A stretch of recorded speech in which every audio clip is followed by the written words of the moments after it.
Wala na dito. Wala na mo maka-armas mga tao dito. Ang atin lang dito hinihiling.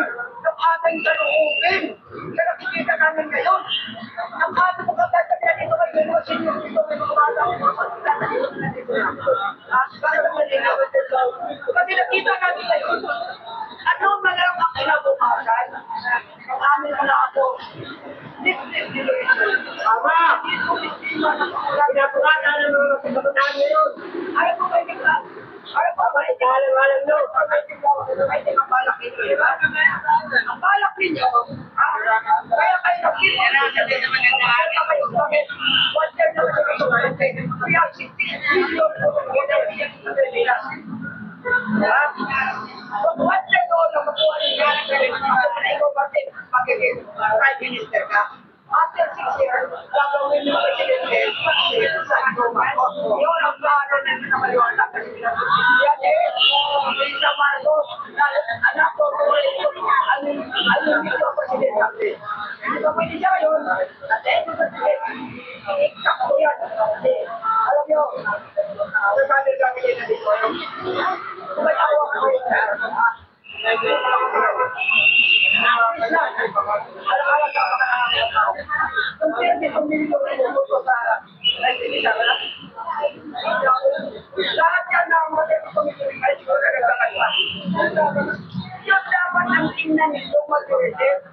Tingnan yan. Kasi nakikita ko sa 100 mo, nakikita ko namin sa Pilipino. Nakikita ko dito. 80% kayo ng Pilipino ay ayaw na sa inyo. Ayaw na sa inyo. Hindi lang. Alam nito, hindi kayo mananalo kasi ito kasi namutuhan. Hindi kayo mananalo. Siguraduhin ko sa iyo. Ang panalo nyo na lang. Kung gayain ninyo.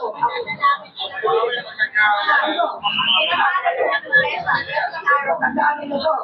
Kung panalo man kayo sa eleksyon, dahil sa pandagaya, ito mga tao na ito kayo, ito, tandaan nila.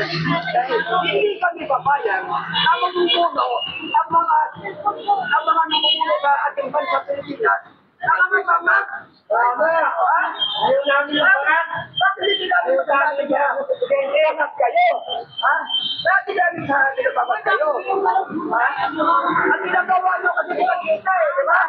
Nagsasabihan kayo ang iyong sinasawin ng ako, ang iyong nakita na talaga ako matino kayo, pakikita ko matino kayo, hindi kayo ng action nito bakit pera, magbibigay sita maluslos doon ang mga ayuda doon sa mga lugar na wala naman naging sana. Ano ba yung mga bahan na sana hindi nabigay? Pangalawa, kung talagang magbibigay kayo ng ayuda sa maluslos, tingnan mo lahat yung 60 million na Pilipino na naghihirap. Huwag yung ilan ilang lang. Di ba? Huwag sa hindi ko ginagawa mo bakit? Hindi mo ba sila naman nagawa yan lang? Hindi ko yung anak ko na sa mga ulan na sabawa nila kaya katasangkas yan. Ako, 35 years ako naging empleyado. Pinakata sa nakasunan ka. Bakit namimili lang kayo nang bibigyan ninyo ng ayuda? Akala nyo sisikat tayo sa bigyan ninyo? Ang mga tao na katulad nyo na siguro na walang pakialam sa pangyayari ng pagginagawa ninyo. Yun ang napupulan ninyo. Pero yung majority na Pilipino ngayon na nandito ay sa isang Pilipino. Madami naman kasi kaya yung alam na nag-aaral lang naman. Gusto nyo makontrol ang buong gobyerno. Gusto nyo makontrol ang justice. Makontrol ninyo ang network ng mga ministry ng Isya. Natahimik na ngayon. Gusto nyo makontrol yung mga simbahan ng Katoliko. Nanahimik kayo ng mga pare, father. Kung gaano ba ang donasyon sa inyo din, Marcos? Medyo tahimik kayo Dati kayo yung unang-unang kritiko kay Marcos. Tapos ngayon, wala man lang kayo. Tandaan niyo po kasi hindi ito labanan ng mga reliyon. Labanan ko ng prinsipyo ng Pilipino kung anong kasapatak ko ng gobyerno ngayon. Kaya nandito kami mga tao ngayon na nagkikita. Tandaan niyo, nanawagan kami sa lahat ng mga Kristiyano. Alam ko, iba-ibang pribileyo ng Kristiyano. Bakit ito? Sa mga tao na nag-isa na nakikita niyo kung anong mali ang gobyerno. Nanawagan ko sa ibang sikta, denomination. Alam ko wala kayong simpatiya sa ibang denomination. Wala kayong simpatiya kay Kibuloy. Kung kayo mga Kristiyano, tawagin ha. Ang iniisip nyo kasi, wala kayong simpatiya kay Kibuloy. Dahil wala nyo kasama tinuturo ang kakasya Manilo. Iba rin ang medyo.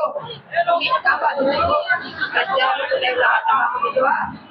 Ngayong lahat po, at tumatanggap kay Kristo na nakapagligtas natin, tinatawag na Kristiyano. Kasi alam naman natin yan, pag yung nanampalataya, ang unang-unang sinasabi ng Biblia, John 3:16, for God so loved the world that he gave his only begotten Son, whosoever believe in him shall not perish but shall have everlasting life. Ang sino man, Muslim ka man, Chinese ka man, mga ito man, ay, ito, tinatawag na Kristiyano. Kaya kayong lahat kayo nanampalataya, tinatawag na Kristiyano. Hindi po tayo ikaw yung nililun mo. Iba-iba lang ang turo. Huwag niyo sabihin na turo sa inyo tama. At Kibuloy mali. Ang sa inyo tama. Tama. Wala namang tinuturo siguro yung mga yan. Magtakaw ka di ba? Wala namang tinuturo yan na pumatay ka Ang tinuturo ng bawat leader sa simbahan bilang Kristiyano. Tandaan niyo po mga mananampalataya na Kristiyano.